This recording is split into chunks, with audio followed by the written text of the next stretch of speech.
All right, buckle up for this one because today we're going deep into some seriously dark territory with the Grim Sleeper case. Ooh, yeah, this one is a wild one. Lonnie David Franklin Jr., his name alone is enough to send chills down your spine, especially if you were in LA during those decades. I mean, the guy terrorized the city for years. We're going to be using his Wikipedia page to guide us, so we'll really get to unearth all the facts, his crimes, the investigation, everything. It's a long and winding road to his capture, that's for sure. And honestly, I think what gets me the most is how at times he just seemed like a regular guy, Right. Living a normal life. while committing these absolutely horrific acts. It's that contrast that I think really draws people in, don't you think? Yeah, I mean, most people, when they think about serial killers, they think of like, I don't know, some loner living in a basement, Yeah, right? totally isolated. Totally off the grid. But Franklin was married, had kids, on the surface, a family man. But yeah, underneath, lurking this incredibly disturbed personality. It's a reminder that you never truly know who you're dealing with. Oh, absolutely, like a monster hiding in plain sight. It happens more often than you'd think. Gives me chills just thinking about it. Imagine having this guy as your neighbor, like totally clueless to the darkness he's carrying around. Right, and that's where looking at his early life gets really interesting, I think. Yeah, take us back. So, born in 52, raised in South Central LA, pretty average upbringing, at least from what we know. Nothing that screams future serial killer, right? Right. And then, bam, 1974, he's stationed in Germany with the army, and he's involved in a brutal gang rape. Wait, hold on. A gang rape in Germany. I feel like that detail always gets glossed over. It's a pretty significant event for sure. Because we all know about the crimes in LA, but Germany, Yeah. that adds a whole other layer to it. Absolutely. And that incident lands him in prison, leads to a dishonorable discharge. It makes you wonder, right? Like, how much did that experience shape him? It's definitely a turning point. Some experts believe that trauma, particularly during military service, can have a massive impact on someone's psyche. I mean, it's a huge red flag, isn't it? Huge. Makes you think about what might have been different if things had been handled differently back then.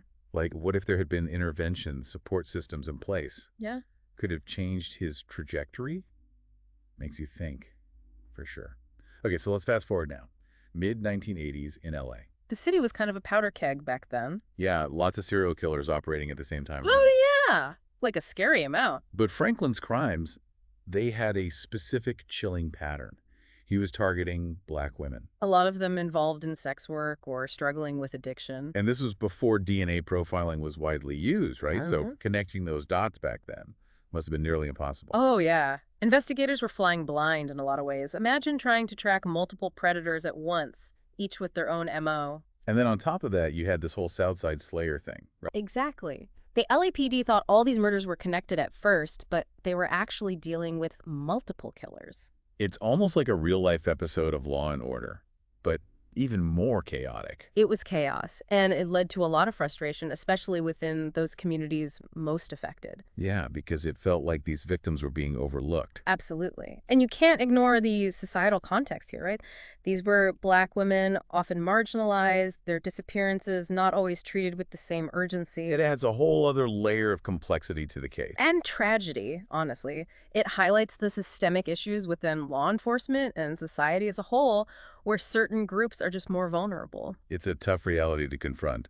All right, so let's focus on Franklin's crime specifically. It all starts with Deborah Jackson in 1985. And over time, ballistic evidence starts linking several murders together, building a profile of his MO. But then after 1988, he vanishes. Proof gone. That's where he gets the nickname the Grim Sleeper. Because it seemed like he just went dormant, waiting to strike again. It's a chilling thought, right? That silence.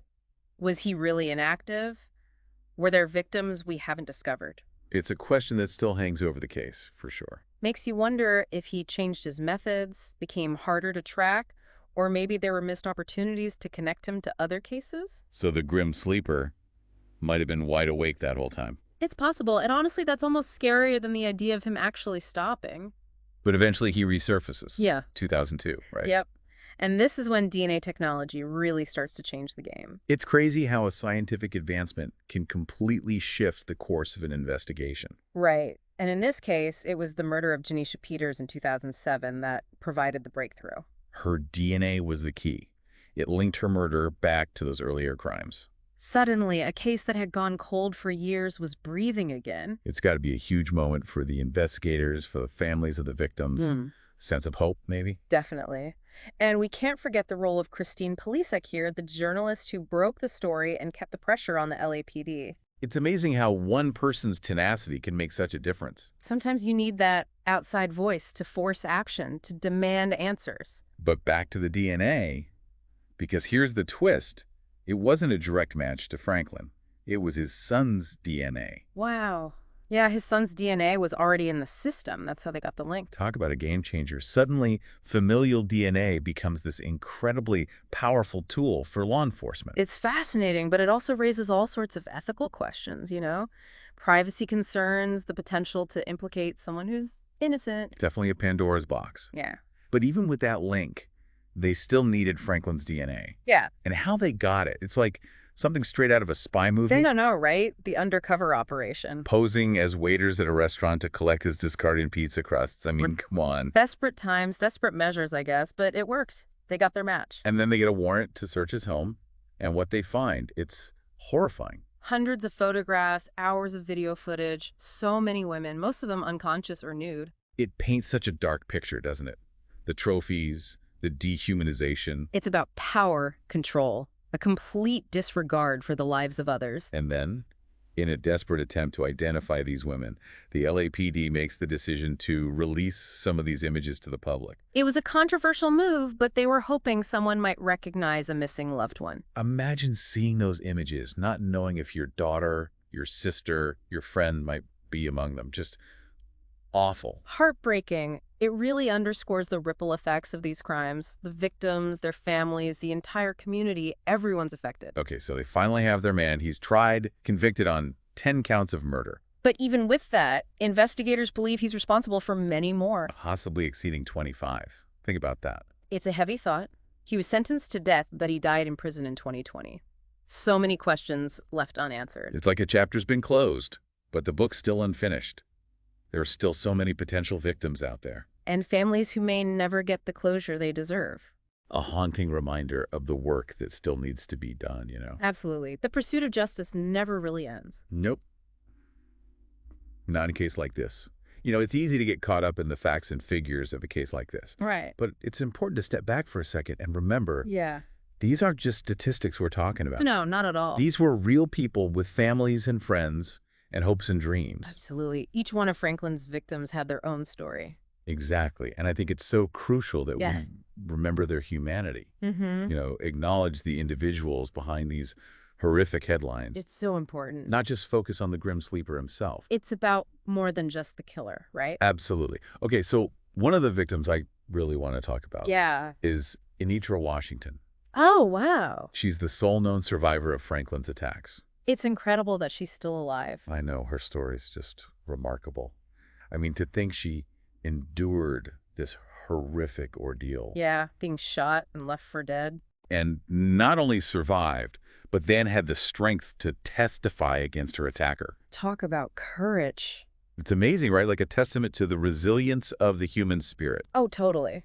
Her testimony was absolutely crucial in bringing Franklin to justice. I mean, think about it. She was able to recall all these crucial details. Yeah, his appearance, his car. Even after experiencing such trauma. It's unbelievable. It's incredible. And, it's a reminder that even in the face of pure evil like this, hope can prevail. It really can. But her story is also heartbreaking. Oh, yeah, of course. To think about the psychological impact of surviving something like that. Yeah, the trauma, the fear. It must be overwhelming. Survivors of these kinds of violent crimes often face a long and difficult road to recovery. That's for sure. The scars, they can run really deep. Absolutely. And it can be so hard to find your way back to any sense of normalcy. I can't even imagine, but I think it's important to recognize, that Anitra's story does offer a glimmer of hope. It shows that it is possible to find a way to persevere. Even in the darkest of times. Exactly. Okay, so I also wanted to talk about some of the other victims. Yeah, of course. Their stories are just as important, just as heartbreaking, Absolutely. Every single one. Like Henrietta Wright. Mm-hmm. Her body was found discarded under a mattress. Oh, God. It's just awful the way he treated these women. It's dehumanizing. So dehumanizing. It's like their lives meant nothing to him. And it's not just him, right? Society as a whole often turns a blind eye to the plight of marginalized communities. Especially women involved in sex work. Exactly. Their lives are somehow seen as less valuable, their deaths less significant. It's a tragic reflection of how we as a society view certain groups. We have a lot of work to do. We do. It's a pattern that we see over and over again throughout history. Mm-hmm. Certain groups are just deemed more disposable than others. Right, and their stories are often ignored. It's like their lives don't matter as much. It's terrible. And it's something we really need to confront as a society. I agree completely. Take Princess Berthamew, for example. Mm-hmm. She was only 15 years old when she was murdered. Oh my God, that's so young. Her family had reported her missing months earlier. Yeah. It seemed like there just wasn't much urgency in finding her. That's often the case, unfortunately. I know, and it's so frustrating. Cases like Princess's just highlight the systemic failures that allowed predators like Franklin to operate for so long. The lack of attention, the slow response, the assumptions made about these women. Right. It all contributed to the delay in justice. It's infuriating to think about all the missed opportunities. I know, it's heartbreaking. The ways in which these victims were failed by the very system that was supposed to protect them. It's a tragedy. And then you have cases like Ayala Marshall and Rolania Morris. Mm-hmm. They both disappeared in 2005. Their bodies were never found. Oh, wow. But their belongings, an ID card, and a driver's license were discovered in Franklin's garage. God, that's haunting. It's like a tangible link to these missing women. A reminder that their stories are still unfinished. It really makes you think, doesn't it? It does. It suggests that there might be many more victims out there whose face we may never know. Victims whose stories will never be told. It's a chilling thought. All right, so I think it's time we address the elephant in the room. Yeah. The question of motivation to us. What could possibly drive a person to commit such horrific acts? That's the million-dollar question, isn't it? It really is. It's a question that has baffled experts for centuries. Yeah, we can analyze his past. Right. Look at his upbringing. The traumatic incident in Germany. The societal biases that may have shaped his worldview, but ultimately we're left with more questions than answers. I mean, it's like we're trying to understand something that's fundamentally beyond our comprehension. It's like peering into the abyss. It is. And you know, it's especially disturbing when you consider the fact that Franklin had a seemingly normal life. At one point, he was married, had children. I know, it's a chilling paradox. How does someone go from that to becoming a serial killer? I don't think we'll ever truly know. I think you're right. It challenges everything we think we know about human nature. The very notion of good versus evil. It's unsettling, but I think it's precisely why this case continues to fascinate and horrify us. Because it forces us to confront the darkness that exists within humanity. That's it, and the potential for evil that lurks beneath the surface. Exactly. You never know what someone is capable of. But you know, even though there's no easy answer to the question of why, I think it's still important to look for patterns for those red flags that might indicate a potential for violence. Oh, absolutely. Early intervention is key. We need to recognize and address those early signs. The aggression, the disregard for others. Because if we can intervene early enough, maybe we can prevent future tragedies. Exactly. It's about understanding the root causes of violence. And creating a society that fosters empathy and compassion. We need to break the cycle. We do. All right, so let's go back to that sleeping period. Those 14 years between his last known crime in 1988 and his reemergence in 2002. Mm. Do you think he truly stopped killing for all those years? Honestly, I have my doubts. I do too. It's hard to believe that someone with such a deeply ingrained pattern of violence would just suddenly stop. Just doesn't make sense. It doesn't. And it's more likely that there are just victims we haven't discovered yet. Yeah, there are probably pieces of this puzzle that are still missing out there. And we may never find them. That's a scary thought. It is, and it raises another question. What happened in 2002 that triggered him to start killing again? Right. Was it something in his personal life? Maybe a buildup of stress? Or did he just get cocky and think he'd get away with it again? It's tough to say for sure. We may never know the answer, but I think the fact that he resurfaced, that he continued to prey on vulnerable women. It tells us something. It does. It tells us that whatever darkness was driving him, it never truly went away. And it could happen again with someone else? That's a sobering thought. But even amidst all this darkness, I think it's important to highlight the efforts being made to seek justice for these victims. Absolutely, both the ones we know about and the ones who may still be out there. Exactly, because the pursuit of justice, it never really ends. It doesn't. We have to keep fighting for these women. We owe it to them to never give up hope. And we owe it to ourselves to create a world where these kinds of tragedies don't happen anymore. It's been pretty heavy, talking about all this, the crimes, the victims. Yeah, this case is definitely one that stays with you. It does. But before we wrap up completely, I kind of want to shift gears a little bit. Okay, yeah, sure. And talk about something more positive, like how far we've come with forensic technology. That's a good point. Specifically, DNA analysis. Right. It's incredible how much it's changed the game. I mean, just think about all those photos and videos they found at Franklin's house. Hundreds of them. Yeah. So many women. Without DNA technology, many of them would have remained unidentified. Just lost faces forever. It's chilling to think about.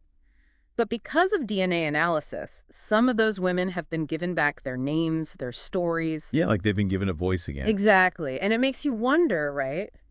How many other cold cases are out there just waiting for that one breakthrough? It's got to give some hope to families, knowing that cases that have been cold for years, even decades, can be solved. We're seeing it more and more these days. DNA technology is like a beacon shining light into the darkness. And exposing those who thought they'd gotten away with it. It's not just about catching the bad guys, though, is it? No, it's also about giving closure to the families. And giving a voice to the victims, ensuring that their stories are heard, that their lives are remembered. Absolutely. Another thing that really struck me about this case. Yeah. The community response, the way they rallied around the victims, demanded justice. Those marches, the vigils, powerful stuff. It was. They refused to let these women be forgotten. It shows the strength of collective action, doesn't it? It really does. And I think it's a reminder that even in the face of such horror, there's power in coming together and raising our voices. And it speaks to that human need for justice, that deep-seated belief that even when things are at their darkest, there's still hope. Couldn't have said it better myself. Well, I think that about wraps up our deep dive into the Grim Sleeper case. A tough one, for sure. It was. But hopefully our listeners will walk away from this with, I don't know, a sense of vigilance. Yeah, like pay attention, be aware, speak up. Exactly. And never give up hope for justice, no matter how long it takes. The truth has a way of coming out eventually. Sometimes it just takes a little longer than we'd like. That's true. Thanks for joining me on this journey. It's been intense. You said it. But important, I think, to remember these stories, to learn from them. Absolutely. And to keep fighting for a world where these kinds of tragedies are a thing of the past. Well said. That's it for us today. Until next time, stay curious,